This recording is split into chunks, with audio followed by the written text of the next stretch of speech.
Hello and welcome to Firstpost Africa, where we get you the top stories from the continent and from across the world. I am Joshua Barnes, live from the Firstpost studios. First, let's take a look at the headlines.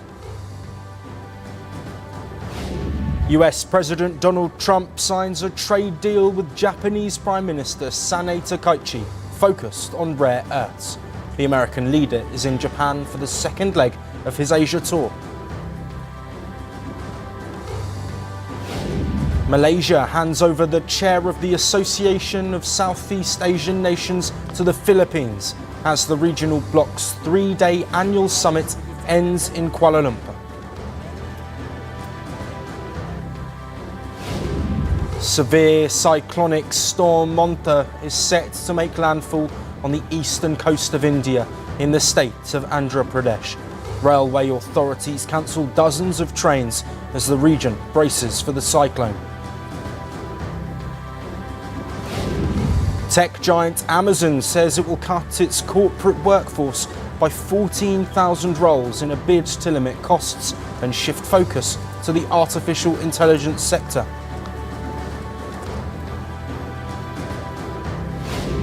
And a plane crash in Kenya kills all 11 people on board, including foreign nationals. The aircraft was en route to an airstrip located in Masai Mara National Park from tourist hotspot Diani.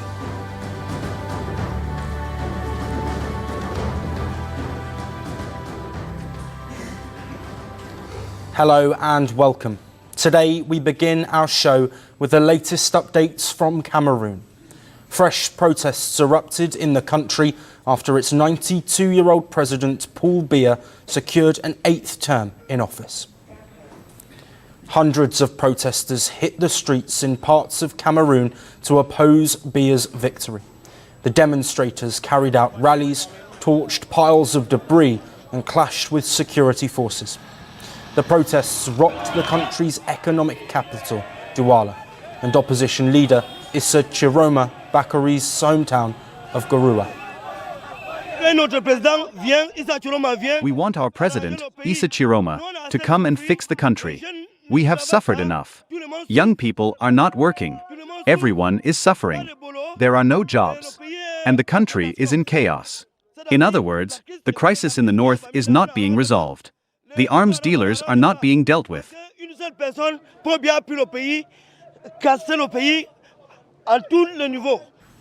Earlier, the agitations staged in anticipation of Biya's win turned deadly following a crackdown from security forces.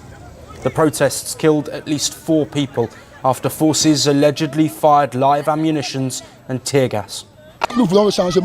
We want change. It is unacceptable that we go out to demand our rights, to demand victory for the president, and the ministers come out and shoot at us with live ammunition. We are civilians, we are not armed. We fired live ammunition, shot after shot. And that is not normal. We made this change. They let people be killed. This time, everyone is going to die. It's over.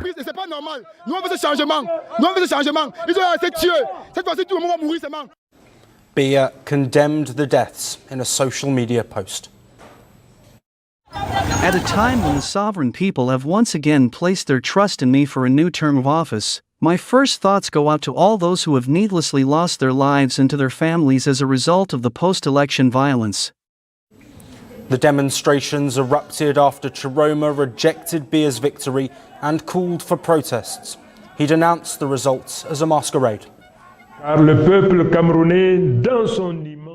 Cameroonian people, in their overwhelming majority, will never accept the Constitutional Council's validation of the falsification and ballot stuffing on a historic scale, as it has been brought to the attention of the entire world.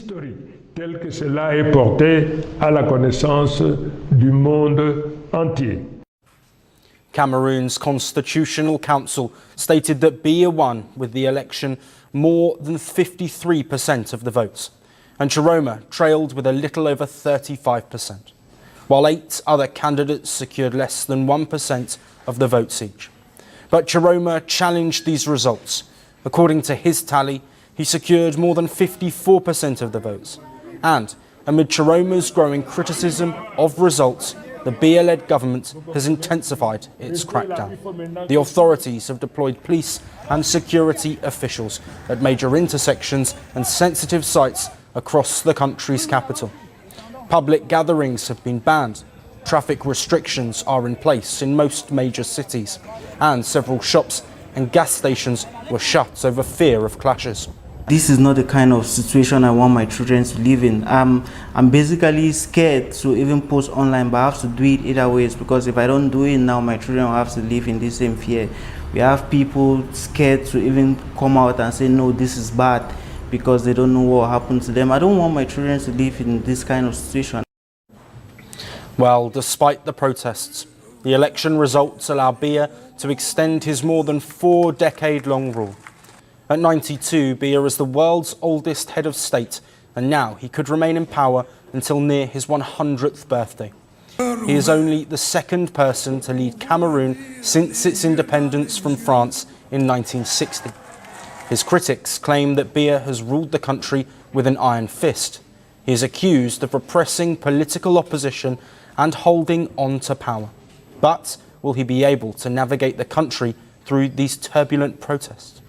Well, for more on this, we have with us Ayanda Sishi-Wigzel, a political commentator and journalist who's joining us live from Johannesburg. Thank you for joining us. Thank you for having me, and good afternoon to all of the Firstpost viewers. Ayanda, let's first look at the situation on the ground. How truly divided is the country right now? What we are witnessing right now is a country that is fighting back against an election result that they were expecting, but still, like, knowing what is going on, they're still opting to fight back against that election result. What we are seeing here is a unified country that is saying enough is enough. That is why the young people have taken to the streets in order to speak about their lack of trust in the election results that have come back. Paul Biya has been given his 8th mandate in order to be president of the country. And in the 7 previous mandates that he has had, we are finding that Cameroon is still having high levels of unemployment. The youth in the country, which makes up majority of the population of Cameroon, are sitting unemployed. There's a high cost rate of food with the rising cost of food. And we are seeing that more and more that the political, those who are in power politically are still continuing to hold the mandate, yet majority of the country is suffering. And what we are also seeing that is coming out of Cameroon, unfortunately, is the apathy that comes from voting because of the fact that these results are looking the way that they are looking. And so what we are seeing is a result of those who are holding onto power, because absolute power corrupts absolutely. And we're seeing the results of that taking place in Cameroon right now as we speak. Yes, and let's build on that younger population, of course, a large proportion under the age of 25. And on the polar opposite side of that, a leader who could now be in office up towards his 100th birthday. Can you describe the content and discontent that is there from younger voters, and why this decision and this election is something of a surprise and also a shock? It has to be a shock and a surprise, because when you tell people to go to the ballot in order to expect change, that is what people expect to see. They expect to see change, not to see more of the status quo stay the same. And so it is worrying when you see a young population that is not working, that is not contributing to the economy, that is screaming at the top of their lungs that this is what they need to have from their government in order for them to contribute, not only for themselves, but for the betterment of the society, for the betterment of their children. We heard previously in the news insert that people are standing up for the sake of their futures and for the sake of the future of their children as well. We are dealing with a president who is now going to have his 8th mandate and is going to be reaching the age of 100. We do not know whether or not he's going to live to even see that age. And the mark of a good leader is a person who is able to step aside and say that I too can be led as well. And we are not seeing that when it comes to Paul Biya. We are absolutely not seeing that. And so the discontent that is coming from young people is that they do not have a seat at the table. They are not there making decisions that are going to be affecting them. And make no mistake, the political decisions that are currently being made right now in Cameroon are going to be affecting young people. Well, yes. Well, thank you very much to Ayanda Sishi Wigzel for joining us there. We will, of course, continue to monitor all of the growing developments from Cameroon.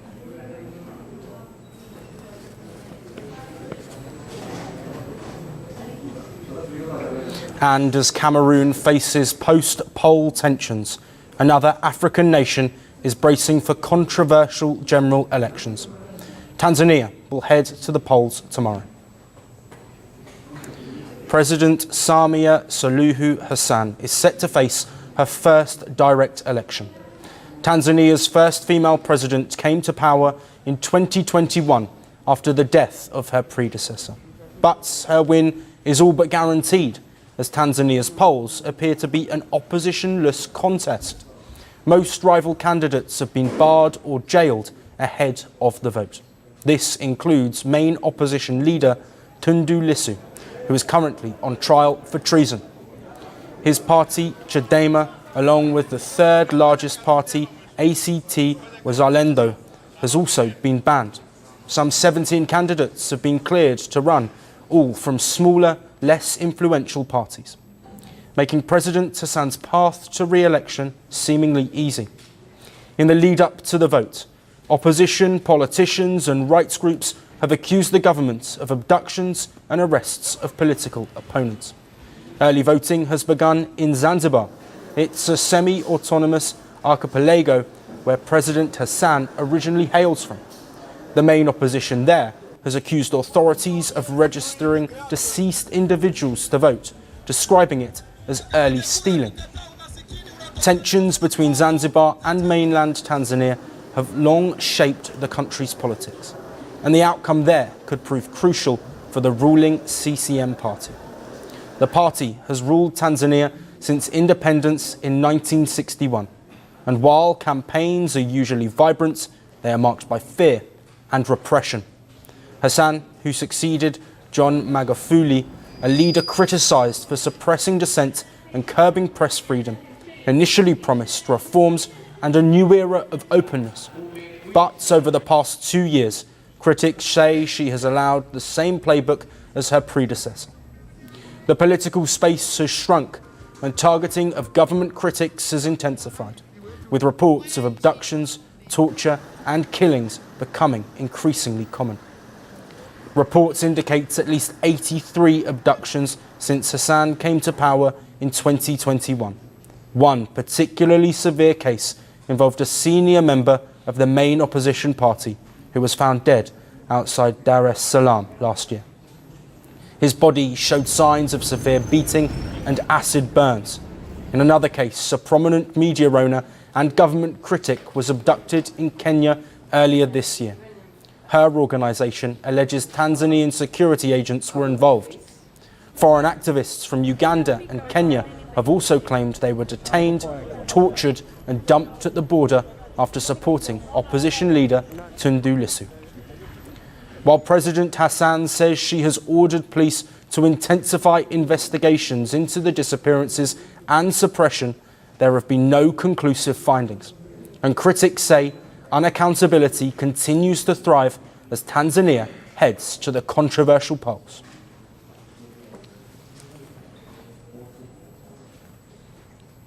Next, we head to Kenya, where the country's foreign ministry raised concerns over Kenya's fighting along with Russian forces.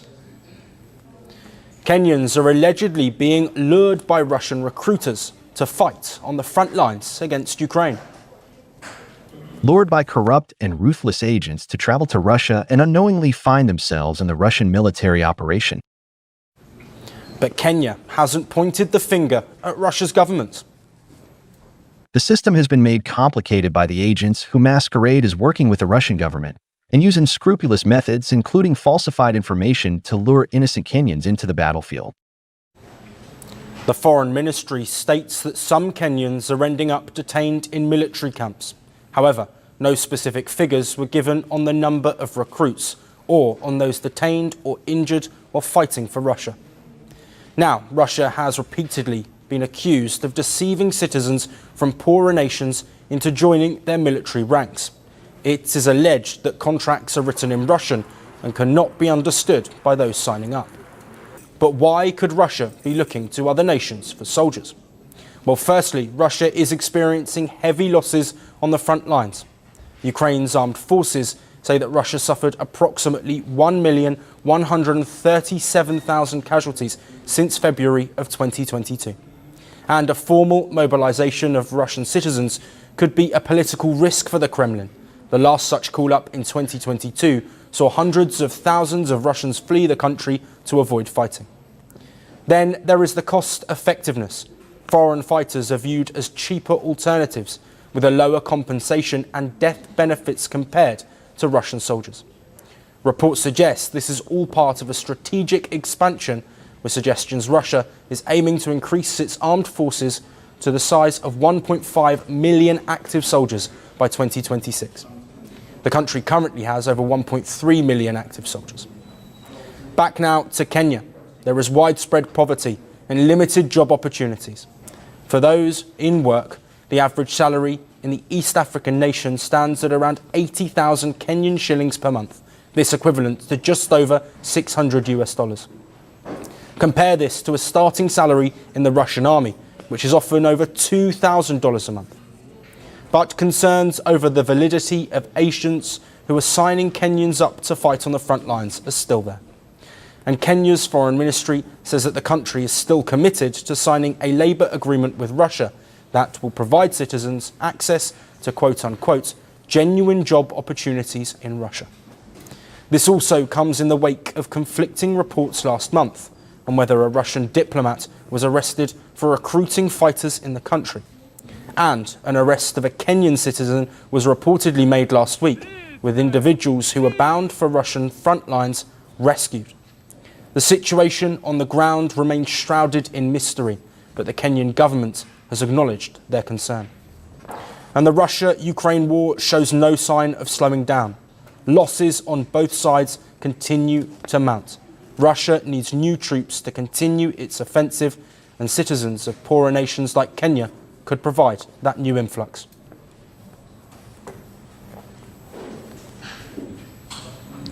And our last story is from Uganda.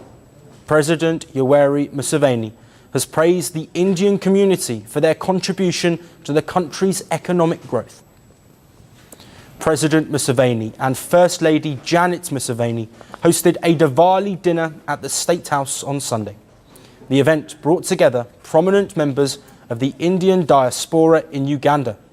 Guests arrived in vibrant traditional attire as they celebrated the Hindu Festival of Lights. During the event, President Museveni commended the entrepreneurial spirits of the Indian community. He said they have significantly contributed to Uganda's economic growth through job creation, skills development, and increased tax revenue supporting education and other services. In a post on X, Museveni said he was glad to have fixed past mistakes, referring to Uganda's decision to call back Indians in 1986 after their expulsion in 1972. Then President Idi Amin had expelled tens of thousands of Indians and other Asian communities, accusing them of economic domination. Later, in 1986, Museveni came to power. Under his regime, the government restored the property rights of the Asian communities and encouraged them to return. The move helped revive Uganda's economy. At present, around 35,000 people of Indian origin live in Uganda. They have made substantial contributions to the country's socio-economic development. They have a significant presence in sectors like manufacturing and construction, banking, technology, and agriculture. Indian origin Ugandans own and manage a significant share of businesses and industries, providing jobs to tens of thousands of citizens and driving foreign investment. Diplomatically, India shares cordial ties with Uganda. Key areas of cooperation include political and defence relations. The countries also have economic and trade partnerships and cultural and educational exchanges. The diplomatic ties between India and Uganda were established in 1965. The relations witnessed significant improvement after Museveni assumed office and the return of Indians in Uganda. The Ugandan president's acknowledgement underscores the historic and growing bond between these two nations. That's it on this show. We will see you again tomorrow at the same time, but until then, thank you for watching.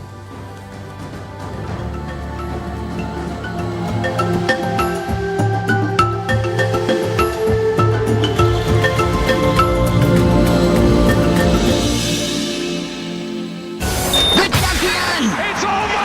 He's done it again! Unbelievable! Oh, straight into the roof of the